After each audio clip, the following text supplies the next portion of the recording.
Agora, deixa eu falar com a Fernanda Manhota novamente. Manhota, tem 2 assuntos basicamente para tratar contigo, né? Só o fato de se falar em armas nucleares já muda o jogo, né? Queria saber que tipo de pressão isso gera sobre os aliados e sobre a própria base política do Trump. E também o fato de que, dessa vez, ele foi muito específico, né? Ele fez 2 exigências. Então, se nenhuma dessas 2 exigências forem atendidas, como é que ele tem outra alternativa senão bombardear? Porque ele empenha a palavra nisso, a chantagem, enfim, a condição é essa. E se o Irã não atender? O que ele vai acontecer? Vai recuar novamente? Né? Que tipo de estratégia, Fernanda Manhota, o que ele pode fazer? Pois é, Débora, são ótimas perguntas, né? Começando pela primeira parte sobre essa ameaça nuclear, a gente poderia resgatar aqui um conceito que surgiu ali por volta dos anos 40 no mundo da política internacional, Débora, que falava dessa ideia, né, de criação de uma espécie de tabu nuclear, né? Basicamente, o que isso significa? Significa que todo mundo quer e tem armas nucleares ao longo dessas décadas, basicamente porque entende que elas são dissuasórias, mas que não necessariamente gostaria de colocá-las em uso, né?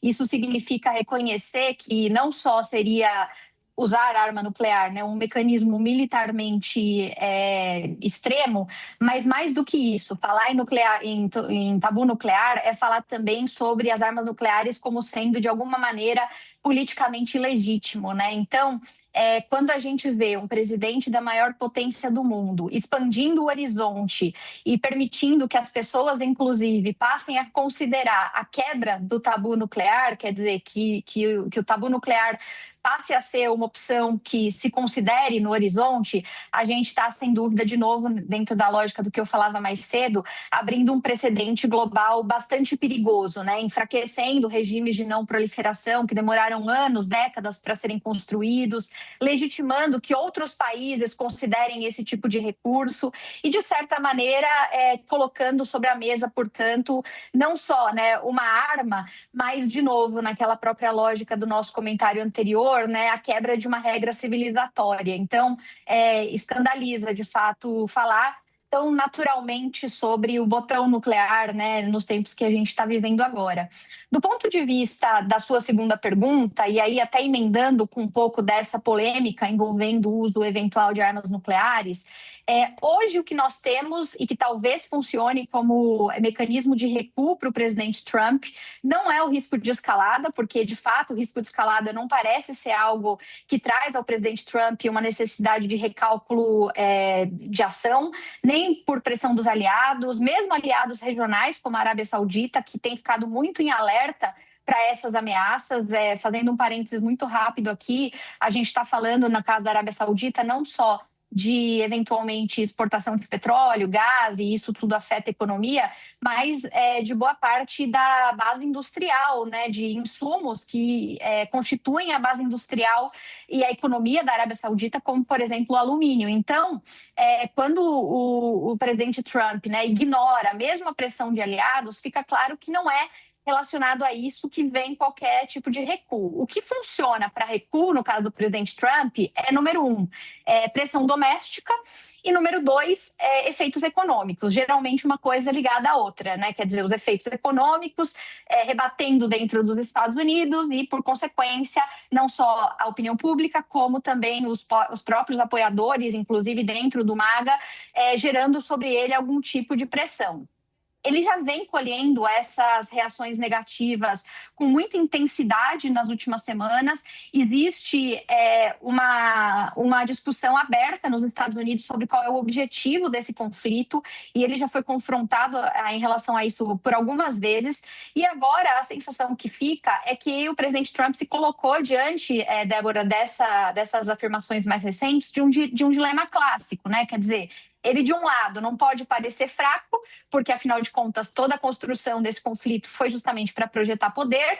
Do outro lado, ele tem que administrar o risco de guerra fora de controle, que é a sensação que hoje se transmite no mundo todo. Os Estados Unidos são mais fortes, são hegemônicos do ponto de vista militar, mas estão numa posição de desvantagem do ponto de vista da negociação. Os iranianos conseguiram criar não só pressão econômica com Hormuz, como também essa condição desfavorável domesticamente para o presidente Trump no ano de eleições, o que deu ao Irã, mesmo que em condição assimétrica, vantagem na hora de negociar. Não existe margem nesse momento do lado iraniano para ceder, para voltar atrás. Então é bastante improvável que esse prazo vença sem que o Irã abra mão das suas principais exigências. Do ponto de vista da administração, nós temos nesse momento dois grupos que merecem atenção. Tem a ala militar, essa mais técnica, que serve os Estados Unidos em diferentes administrações, e eles são muito cautelosos em relação a uma eventual escalada, e evidentemente isso também inclui uma escalada nuclear. Não à toa, nós tivemos muitas dissidências ao longo dos últimos dias dentro do Pentágono, com frentes de conflito abertas publicamente, né, oficiais se colocando contra algumas ações que tinham sido consideradas, e nós temos uma ala política. Essa ala política, ela é mais oportunista, né? Ela é aquela que se move de acordo com a leitura que se faz a cada momento. E é interessante notar como mesmo aqueles que vinham defendendo ou de alguma forma justificando a ação do presidente Trump, hoje, depois desse último post que ele fez falando sobre a eliminação de uma civilização inteira, chegaram a recuar. Eu separei alguns trechos aqui de algumas figuras que são emblemáticas, mesmo no mundo conservador americano, e veja só quais foram as manifestações dessas figuras hoje, né, nesse dia depois desse post. Nós temos, por exemplo, a republicana Marjorie Taylor Greene, que virou uma figura curiosa do trumpismo, né? Ela foi muito adepta ao trumpismo, depois se tornou uma crítica. Ela, junto com outros dentro do movimento MAGA, que são mais isolacionistas, e formadores de opinião também, como, por exemplo, a comentarista política que é bem conhecida nos Estados Unidos, a Candace Owens, eles levantaram a bandeira pela primeira vez, Débora, de que o vice-presidente J.D. Vance deveria evocar a 25ª emenda. O que é isso? A 25ª emenda é um mecanismo presente na Constituição americana que prevê que, em caso do presidente estar incapacitado, ele pode ser afastado do cargo e outra pessoa, então, no caso o vice-presidente, pode assumir.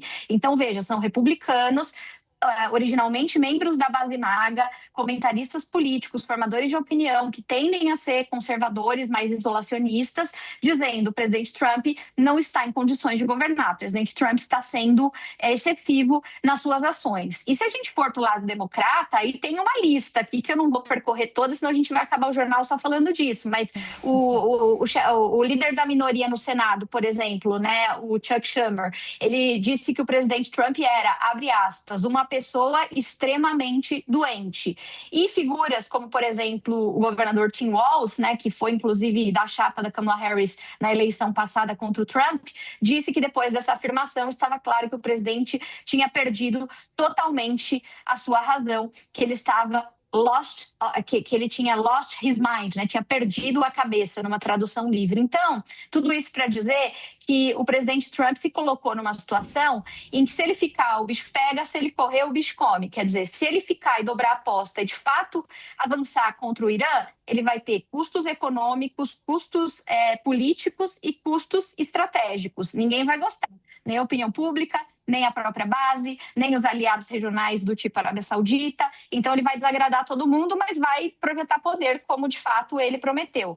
Do outro lado, se ele não fizer nada disso, esses todos respiram aliviados, nós do mundo inclusive. Só que ele vai sair como essa figura que no final blefa, mas não entrega o que disse que faria. Ele sai desmoralizado. Então, Débora, a pergunta que não quer calar é: como ele constrói uma saída digna no meio desses dois cenários que dê a ele a possibilidade de explorar uma vitória retórica, então de dizer, olha, nós ganhamos alguma coisa, e de construir algum tipo de reputação com dignidade, para que não seja tratado como o presidente que blefa e não faz nada. A minha hipótese, se eu tivesse que apostar em uma, é que o presidente Trump muito provavelmente vai se ater aos ganhos militares já conquistados e vai dizer que era isso que a Operação Fúria